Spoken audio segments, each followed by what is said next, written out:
Atendezwa agumizwe ekitaffe Tonda ne Mama Namugereka abawanga obwangwa mu bwangire bwabwo mbogo kyewagula Elizabeth Nkambwe gwakaasi gwakuzikira mbalamusiza nnyo bakika namwe n'abampuliriza mbiti byammwe eby'enjawulo ansubire nti kitaffe Tonda ne Mama Namugereka wepo ne bajjajjaffe mbiti byabwe eby'enjawulo babakuumye bulungi weewaawo waliwo obubaka butonotono bwe mbadde njagala okubeera nga mpisaawoko olw'eggulo olwaleero tusobole okubeera nga tubutegeera. Eggulo nayogeddeko ku mbeera eya DNA oba mu Luganda kye tuyita ndowooza obutafaali. Ndowooza bwe butafaali obukola omuntu kye tuyita DNA. Mbadde njagala ku elaboratingamuko mu ngeri ennenekoko okuyamba naddala abasawo abali mu field ey'abasawo in case mubeera mu meetings abnormalities mu baganda baffe muleme kwewuunya kulowooza nti zombi oba bavudde oba waliwo ekikyamu ekiri ku mibiri gyabwe oba ku bulamu bwabwe nedda si bwe kiri naye it's just ebeera evolution taking a place. Ekisooka ky'olina okutegeera gwe ng'omusawo oba nga naawe Katonda w'ekitangaala nti we tubeera nga tukula mu bulamu bwaffe oba nga balya mmere katubeesinge ku sseŋŋendo gye tuliko eya Natimba. Tumaze wano emyaka emitwalo 5,200 gye tumaze ku sseŋŋendo bukyanga muntu oba bukyanga bantu basooka babeerawo. So mu evolution tutandikira ku mutendera ogusooka naye kye twandiyise dimension.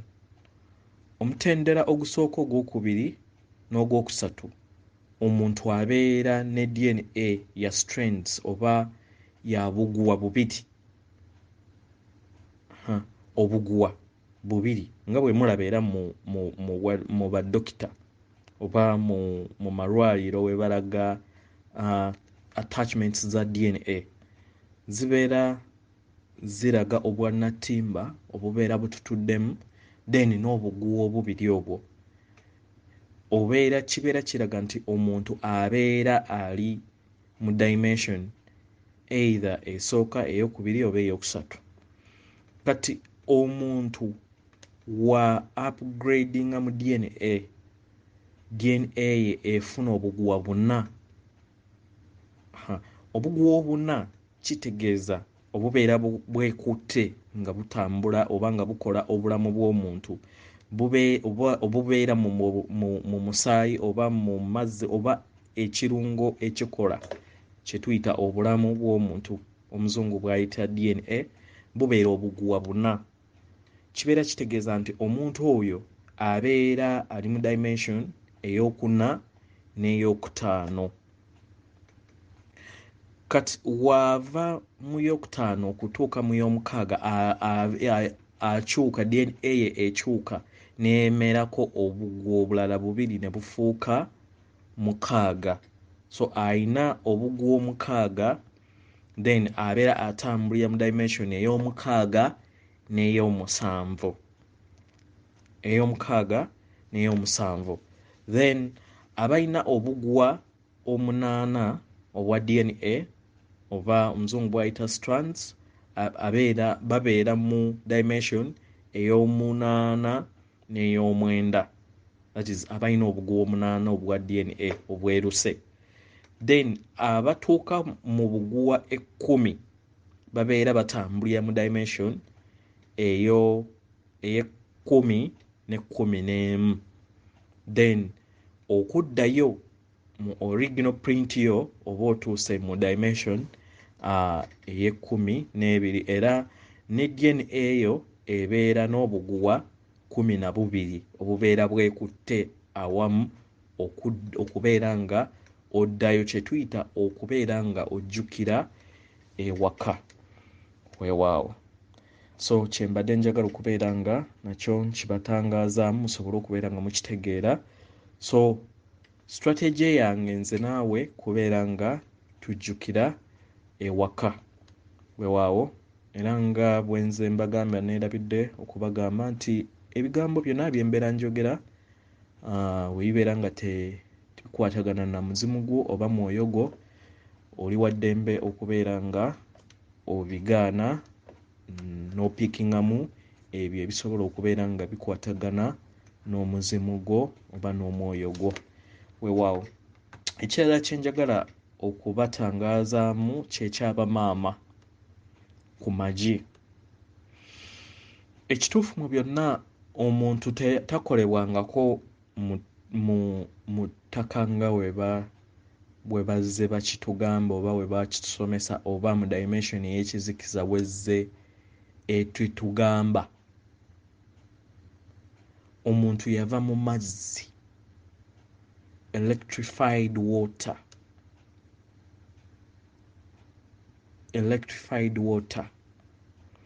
era nature eduplicating itself. Buli kiseera nature ebeera yeddiŋŋana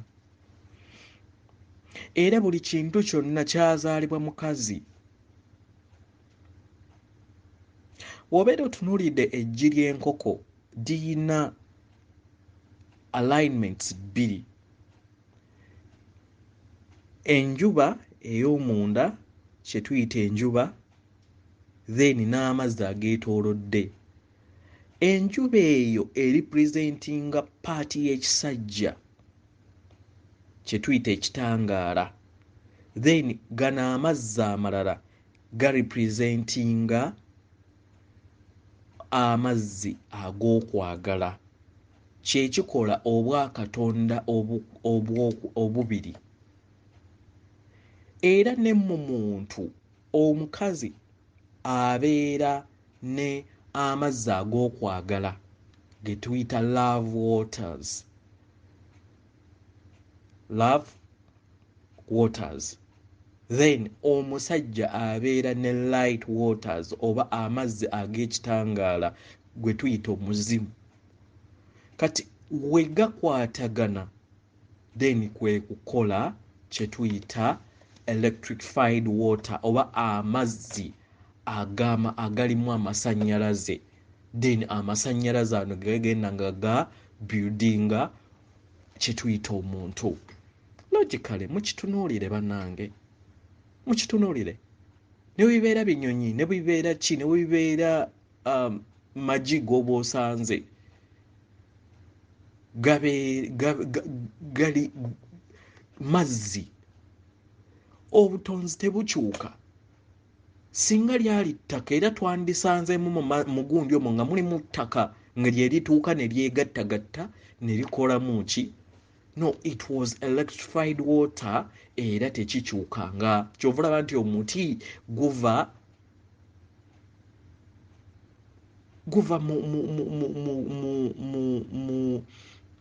mu seeds, guva mu ki? Emiti giva neerabidde seeds. Emiti gizaalibwa oba giva mu nsigo, kitegeera. Emiti giva mu nsigo tekikyukangako, kitegeera. Though waliwo egimu egisobola okubeera nga gikula nga giva mu tubers oba mu gundi yayo, naye era yebeera ensigo y'omuti ogwo nga ye duplication yaago, era ebeeraga nti nno yo yennyini eddamu neyeekola ki? Neyeezaala nti omuti gwa muwogo guddamu ne guzaala era omuti gwa muwogo. Duplication, kitegeera. So bamaama waliwo obuzibu bwe mugenda okurecevinga mu maasoko. Ebiseera ebisinga mwalowooza nti nno abasajja baabagaana oba edda abakyala tebaalyanga magi nti gwali mululu gw'abasajja. Nedda, kikontana n'obutonzi kubanga abakyala mutuddemu amaanyi aga love light oba kye tuyita amaanyi g'okwagala. Era Mulangira Dduyuko era yakisomesaako ku nsulo y'amagezi. Nziramu kikattiriza bannange abakyala waliwo penje mugenda okuyitamu mutaave ku magi maasoko gye tulaga. Abakyala, abaana abawala, badde nsaba bambi muve ku magi. Simanyi eri abafe abaami ekyo mbadde sinaba kifunako information, naye eri abakyala go amagi kyekiseera naddala mu light bodies zetugendamu. Maama Nattimba oba ne Kabwejjungira yennyini maama Namugereka, tekikkirizibwa kitonde ekibeera mu yunifoomu ey'ekikazi okubeera nga kirya eggi. Bw'obeera nga kikuyisa bubi nnyo, linda ttaani owo olifuuka omusajja olirye. Eyo ebadde endowooza yange. Anyway, so ekyo kyo njagala mukitegeere nti omuntu yakolebwa mu mazzi agaali electrified. Ekirala kye njagala okubatangaazaamu ye pressure. Pressure ekyuka era ne nga involvinga love light etuula mu mutima oba we tuyina poto ekwataganya obwa Katonda deni n'obwa omubiri. Poto eyo erina engeri weekyusa omutima ne flow y'omutima ne strings ziri oba obuguwa buyina engeri bwe buyongera ku pressure y'omutima. Kambawo story yange emu. Myaka 3 emabega nga ndi ku luzzi olumu olw'amafuta nagenda nenfuna ssenyiga ku lw'enfuufu eyali ennyingi emabega ebiseera ebyo. So ŋŋenda nfuna ssenyiga, ŋŋenda mu ddwaliro erya ku luzzi olumu. We ŋŋenda dokita mu kifo ky'okukola ky'okumpa eddagala ate yaddamu kunteekako kuuma ka measuringa pressure. Agenda ku measuringa pressure ng'eri waggulu. Bannange twezobe nenejjusa eyagenza okufuna just eddagala lya ssenyiga ne batandika kumbuuza taata we yalina pressure, maama we yalina pressure, bannange. So ne batuuka n'omusajja n'atuuka n'okuŋŋamba nti omanyi onaatera okufa, osigazaayo ebbanga ttono, mbajagala nkuzzeeyo ewaka olabe ku bw'abeera mwana wo oba bantu bo obalabe, onaatera okufa, guno omutima engeri we gukubamu. Osigaze ebbanga ttono. Osigaze ebbanga ttono. Bannange neneezoba n'omusajja n'abeera nga buli lunaku okumala ndowooza nga wiikisi 3 nga ameasuringa pressure yange alabe nti oba simanya agiregulatinga. Ne bansindika eri eddwaliro eddene mu Iraq. Ne ntuukayo bo tebakozesa ate kyuma tebakozesa kyuma kino ekiri modern ekimeasuringa pressure, bakozesa biri ebikadde. Dokita era yali musajja mukulu agamba oli nnomo. Nenkola ki?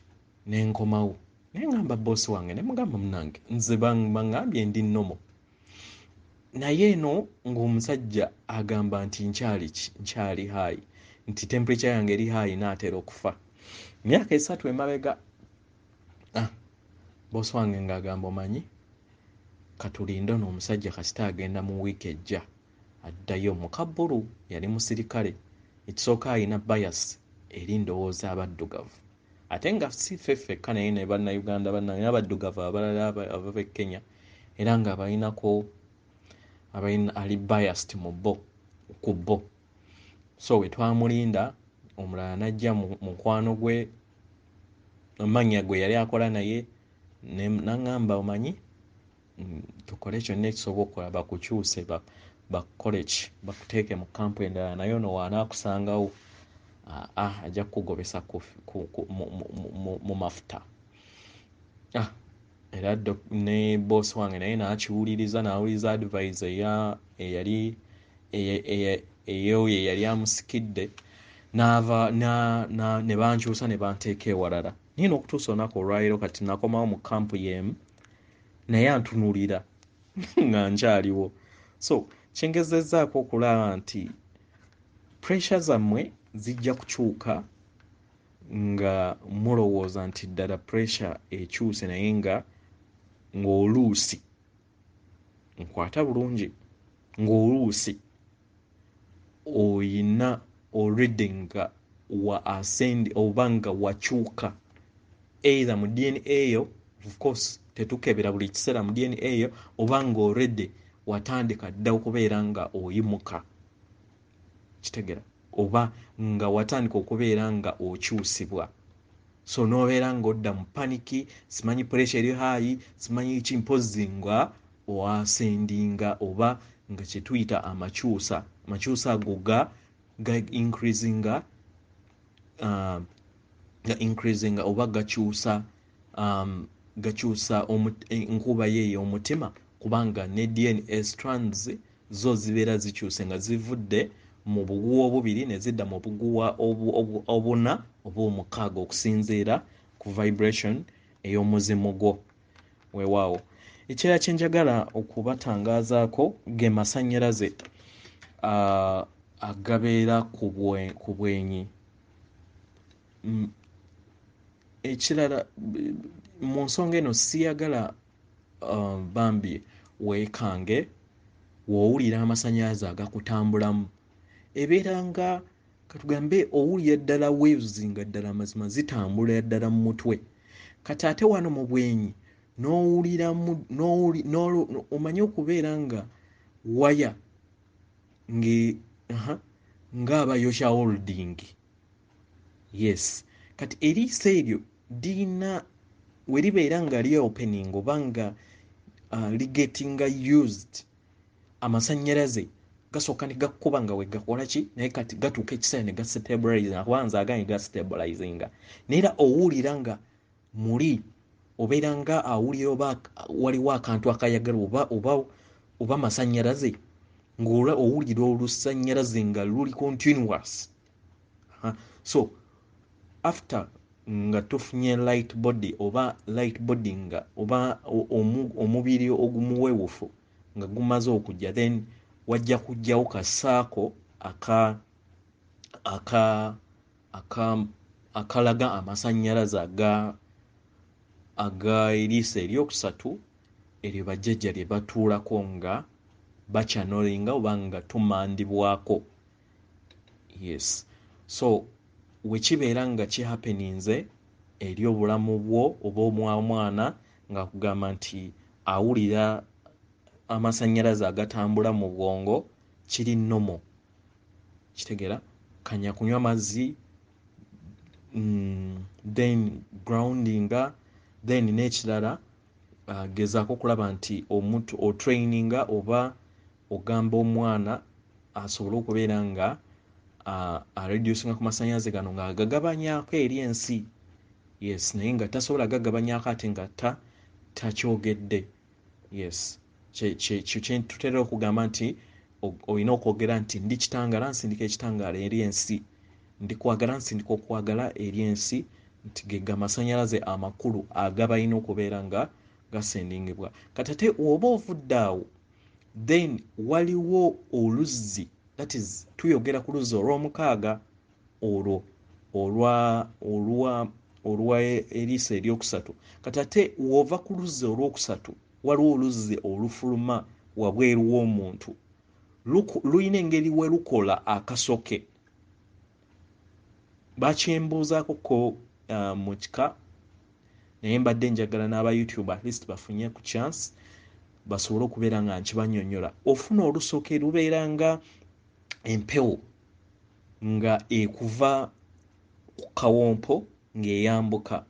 Mu kwambuka obeera ng'awulira olusaniya olwetooloola ku mutima ku wagguluwo, okitegeera, wagguluwo nga lwetooloola.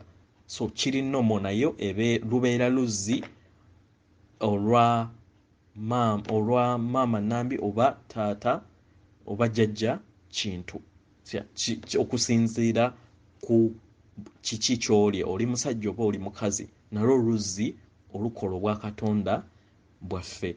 Naye oluzzi olwo okubeera nga oyitawo ate okutuuka ku level endala ofuna obubaka oba oyita mu poto ey'omutima n'ogenda okumiitinga omulongo wo amanyikiddwa nga Kizza mu Bwakabaka. Omuzungu gw'ayita Kristo, naye nga Kristo oyo buli muntu yenna amuyina, buli muntu yenna alina obwakizza bwe tuyita Kristo oba kabaka bulamu mwabeera nga ali mu bwakizza, naye nga buli kinnoomu abuyina. Kati mu kizza oyo yaggula oba yakuwa ekisumuluzo ekikutwala ku level oba ku luzzi olubeera luggulira ddala kye tuyita omuzimu gwo okubeera nga guli connected ne omuzimu gwo oguli original. Kati omuzimu gwo oguli original then gwe gubeera n'amannya ago gozze otuumibwa. Yensonga lwaki mu Buganda batwadvisinga nti amannya galina kubeera nga gava taata oba jjajja w'omwana yalina okutuuma amannya, nti kibeera kiyambako okubeera nga owuliziganya n'obutalabika ne batuuma erinnya eryo lyozze otuumibwa. Okitegeera nga newankubadde pronunciation eba ekyuka, naye ogenda okusanga nti libeera erinnya lye limu. Nti katugambe nti Omulongo Wasswa wanaagenda maybe ewalala oba mu Bazungu ajja kuyitibwa John, simanyi nange oba gwe bayita John, okay kale, oba walakira nebeera nga maybe mu pronunciation mu Bawarabu waliwo engeri we liyitibwa. So ekyo kibeera kiyamba okubeera nga likwatagana. Naye ku lw'okuba nti nno twasuula obuwangwa ne tubeera nga yeffe twetuumira amannya, simanyi nze saagala kumanya, so ne tubeera nga amannya ago tegakwatagana. So awo level gye woosangira amannya ki ge bazze bakuyita okumala ebbanga lyozze otambula mu bulamu bwo bwonna. Weewaawo basically bwe bugambo butonotono bwe mbadde njagala okubeera nga nsharinga nammwe olunaku olwaleero. Ndi Kitangala, nkusindikira ekitangala, ndi kwagala, nkusindikira okwagala, ndi bumu, nkusindikira obumu, ndi ddembe, nkusindikira eddembe, ndi bulamu, nkusindikira obulamu, ndi muwanguzi, nkusindikira obuwanguzi. Weewaawo atenderezebwa agulumizibwe oyo kitaffe Tonda ne Maama Namugereka baawanga obuwangwa mu buwangire bwabwo. Weewaawo.